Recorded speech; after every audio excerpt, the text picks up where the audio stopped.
Right, sir. Absolutely. Requesting you to stay on with us. We are also being joined by Major General A.K. Siwaj, defense expert on the broadcast. So thank you so much for taking our time and speaking to us on NewsX. Let's hear it from you. With regards to this hijack that has just taken place, of course, 100 hostages have now been freed. 16 military personnel have been killed. But what exactly do you make of this situation right now, considering the fact that there has now been a rise in the number of such cases, whether that's hijacking, whether that's train attacks? What do you make of this situation? Ashavari, see what is happening as far as the present situation concern is very fluid. Now, the train which has been hijacked by the Balochistan Liberation Army, the area where they have hijacked that, it is totally a remote area and there are tunnels. And the train, when it entered in the tunnel, that is the time the bus driver was shot. The train driver was shot. Now the train is by and large inside the tunnel and there are no entry and exit. It is only from the opening and from the exit you can basically get into the train. So the point today is that the Majid Brigade of BLA is deployed all around that. Pakistan Army trying to do anti-hijacking operation and trying to rush in will not succeed. Because if they do that, the Majid Brigade will keep on killing the Pakistani soldiers. There are more than 100 soldiers which are hostages with them. You see, there were about 400 passengers. Out of them, the passenger which are civilian, children and women, BLA is already left them. What is left mainly are the soldiers and they have their own demand. They have said that within 48 hours, their demand must be met. Otherwise, they will eliminate the rest of the hostages.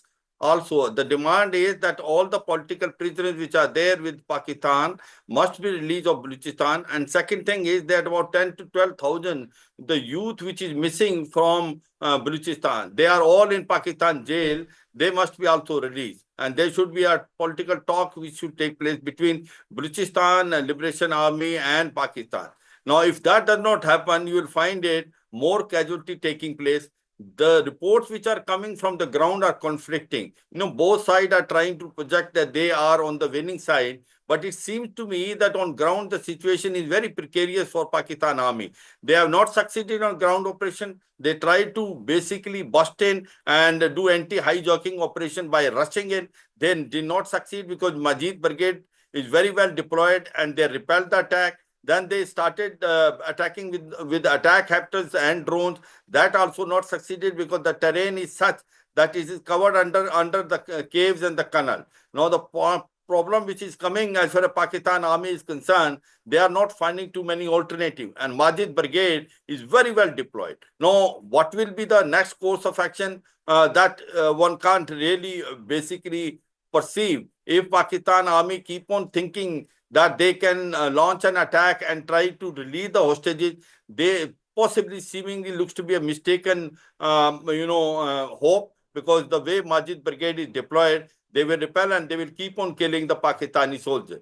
Now, let's see what is the problem as far as the Balochistan is concerned. You see, Balochistan was never part of Pakistan, even in British India. They were independent, and in 1947, when two countries were formed, India and Pakistan, Balochistan never became part of India. The Kalat was separate province. But in 1948, Pakistan Army attacked them and then they have made them a part of Pakistan.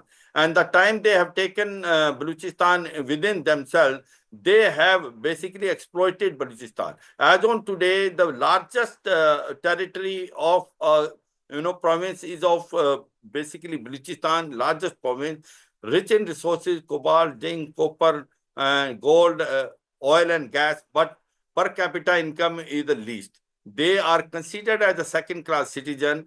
Their resources are being exploited. And not only that, after China-Pakistan economic corridor has been built from Xinjiang to basically going to Gwadar, there are 18 projects which are taking place in Balochistan, including Gwadar port. Now, the Gwadar port, the land which has been occupied is 250 square kilometer.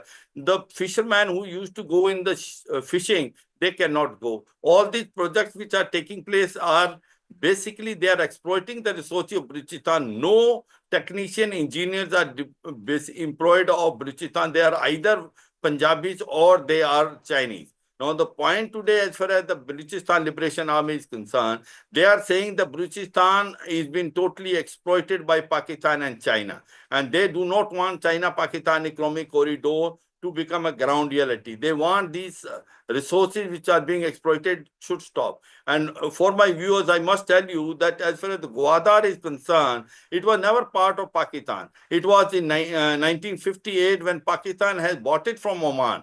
And thereafter, they have tried to take it with it. But the point as on today is the situation in Balochistan is very, very fluid. BLA is becoming very strong day by day. They had attack in Karachi in 2018, 2019, there was attack in Gwadar.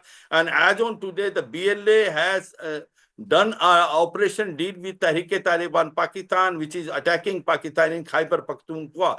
So they say the enemy, my friend. So the operations are coordinated by both of them. And as on today, Pakistan government seemingly is to be on the back foot. And if you take your mind back, Maulana Fazlur Rahman very recently in Pakistan Assembly has accepted that out of the 7 districts in Balochistan province, the 5 districts, there are no policemen and there is no army deployed. It is, time is not far off when the independent will be declared there. So now you can imagine the ground situation is quite hopeless as far as Pakistan is concerned. Pakistan government is showing a fake face. They are trying to show everything is okay, but it is not. And time and again, they keep on pointing finger toward India. India has nothing to do with it. In fact, they keep on saying Kulbhushan Jadhav was caught in Balochistan. But he was not caught in Balochistan. He was a naval officer who was, after retirement, doing his business in Chabar. It was Mufti Shah Mir, who has been now eliminated, a Pakistani religious terrorist who has managed to get him from Chabar along with the ISI, and they brought him in Balochistan and they showed him as if he was doing espionage activity. He was not at all involved. Now it is all become very clear when Mufti Shah Mir has been already caught and he's been killed.